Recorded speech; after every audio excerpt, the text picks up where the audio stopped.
Chapter 13. Monday, 7 o'clock in the morning, Serafina finished washing her face and combing her hair, getting ready for school, and found Theodore's door still closed. She asked her mother, "Mom, is Theodore awake yet?" "Not yet, yesterday he played games until almost morning before going to sleep." "But he has to go to school today, right?" "Never mind, he's tired too, it's just a few classes, it's okay if he doesn't go." She had nothing more to say. "Mom, how can you be like that? I'll go wake him up." She turned around and went into Theodore's room. Olivia didn't stop her, just looked at Serafina's figure, seeing that the distance was far enough for her to not hear her anymore. She spoke in a softer and softer voice, "Don't go, I called him just now and he got angry." Olivia picked up the teacup, elegantly took a sip. Half a moment later, a heart-wrenching scream came from Theodore's room. "Ah!" Olivia's hands trembled, the porcelain cups clattered together, the milk tea in the cup spilled all over the table. She was startled, and hurriedly ran in to see what was going on. Before she could even step through the door, she saw Serafina come out, smiling and saying, "Mom, it's okay, he's awake." Her right leg was still raised, carefreely shaking her ankle. Olivia couldn't believe it, no one in this house could wake Theodore up. She rushed in to see, only to see her beloved son wearing only his underwear, rolling around on the floor with his legs, the whole room buzzing with his painful groans. Olivia's eyes widened, especially when Serafina's slow reminder came from outside, "Theodore, 15 minutes." 15 minutes later. Theodore had finished washing his face, and was dozing off on the dining table with a piece of bun in his mouth. Olivia felt heartbroken, and glared at her. "You're really something, your little brother wants to sleep then." "Mom, we're going to school." Serafina pulled Theodore up. Theodore's eyes were so sleepy that he pushed her away in annoyance. "I'm taking a day off today, I'm not going to school." "Get off your head." Serafina immediately jumped up, her hands tightly clamping his neck. His height was pulled down from 1.81 meters by her wearing only flat shoes to 1.68 meters. His head was tightly clamped by her slender arms, unable to move, his whole body was bent like a dried shrimp being controlled and dragged out by her. "Let go." His neck was suffocated, unable to breathe, suffocating and frustrated. She pinched him, "Get in the car and let go." He was forced into the car like that. Breaking free from the restraint, he immediately exploded. "Don't think that force can solve the problem. Even if I go to school, are you planning to follow me for 10 hours a day?" She looked at the scenery passing by the car window, not saying anything. Right now, she couldn't tell him, she had already submitted an application to transfer him to a military experimental class, managed in the military form, when the time comes. It's not like he wants to escape. If he wants to skip class, he can skip class. Forget it, this depressing news, wait until he gets to school and then he will slowly unearth it himself.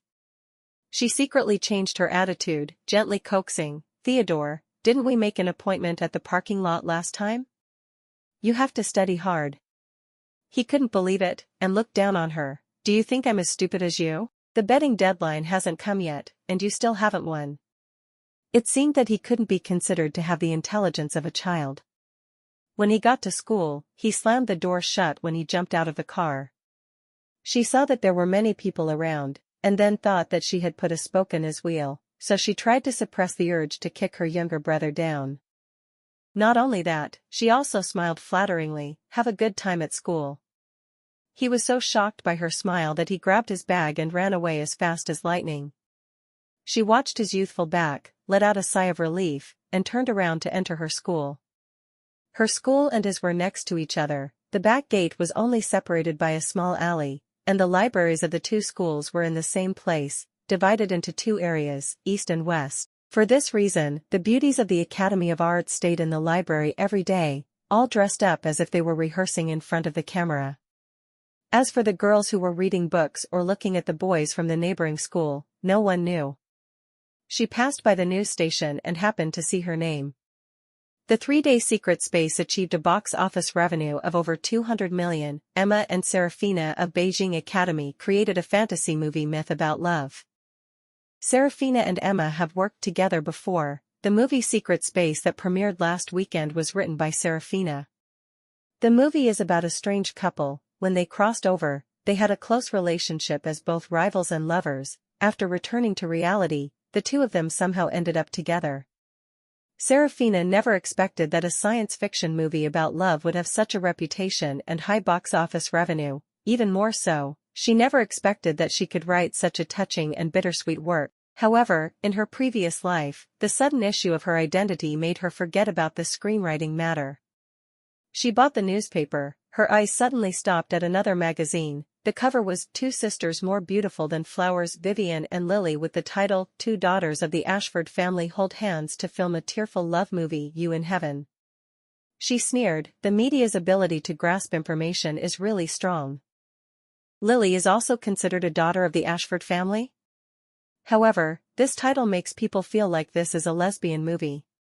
She had seen the poster of You in Heaven in the cinema before. The male lead was the rising star James Johnson. The female lead was the new generation sisters Vivian and Lily. She had read the introduction. The movie was about three childhood friends who grew up together. The male lead fell in love with one of the two girls, but the girl had a serious illness, so she entrusted her boyfriend to her best friend to take care of. After that, the best friend and that boyfriend were together.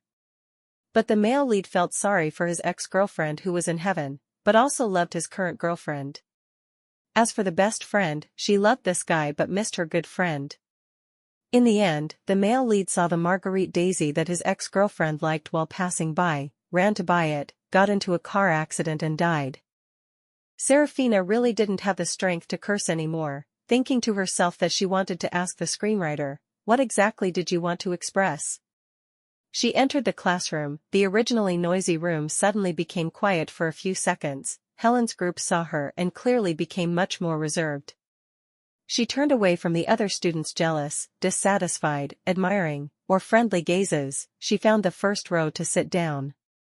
She had just sat down when a phone call came in. It was Theodore. You're planning to harm me again, putting me in the South Mountain base like a prison. Are you wrong? Do you want to die? She sat in the classroom, her face bright. Yes, okay, goodbye. Closed door management, no electronic devices allowed. Theodore, you are the one who wants to die. She hung up the phone and switched to silent mode. A moment later, her classmates came over and asked, Serafina, I watched Secret Space yesterday. The dialogue was both funny and profound. You are really good. That's right, the box office revenue is so good. Will there be a bonus in the future? But you are a young lady now. What is that little bit of money? Serafina found these girls to be very talkative from the perspective of a 29-year-old. But now she was a second-year university student, and these girls were not as mentally unbalanced as Helen. She was still very friendly in answering questions, and conveniently introduced them to some good books to improve their language skills. Luna sighed, I admire you so much. Our script has not been noticed by any director yet. I am so worried. She comforted, it's only second year, take it slow, I am just lucky. Indeed, a normal director would not find a college student to write a script, and an investor would not find a director who was still in school to film a movie. Emma was a special case. She paid for the film herself. Because she was still a student, she would not discriminate against screenwriters who were still in school. She and Serafina were very close, and when Serafina was still a poor girl, she was already a good student in the screenwriting department, so of course she would let her write the script. The script for Secret Space was originally written by Serafina when she was still dirt poor. After half a year of moving into the Beaumont family, she no longer had the mind to continue writing the script. All day long she only thought about how to make her family happy, how to make everyone hate Lily, how to vent all her dissatisfaction. How scary. She opened the textbook, thinking to herself, she must not give up her dream in this life. Giving up for others is even more unworthy. She studied seriously for a period. The bell rang to signal the end of class, then the phone screen lit up. It was Lucas calling. Smith Corporation's high-tech production line needed to be expanded. Currently there was a severe shortage of production machinery. Previously they had directly cooperated with a German machinery manufacturing company, entrusting them with production. But the cooperation period between that company and the corporation was only 10 years, now the contract was about to expire. However, she investigated, this company had been manufacturing for the corporation for 10 years. Last year there were 5 sets that were returned because they were outdated. When she checked the records, she felt very strange. The production time of this large automated machinery used years as the unit of measurement. Previously, the German experts were in China for 2 to 3 years, but last year they were chased away for unknown reasons, just like Smith Corporation had gone back on its word. She temporarily had no mind to worry about last year's matters. The important thing now was how to salvage the current problem. It took at least a year to build a production line. The corporation could not wait that long. She asked Lucas to contact the other company, saying that the corporation agreed to buy it back again at the original price. But that company had been bought out. And the company that bought it was SIESS Equipment Company, which was directly under Lancaster Transportation. After reporting the situation, Lucas added a small sentence: the manager of the Lancaster family cease is Harrison, so. Whether she could buy the other 5 production lines or not, it all depended on Harrison's mood. She remembered his cold and indifferent face, without any psychological burden. The soldiers came and the general stopped them, the water came and the earth stopped them. In this life, as long as she could bring her younger brother and the Smith Corporation back to the right path, she would do whatever it took. But this Harrison guy was a bit difficult.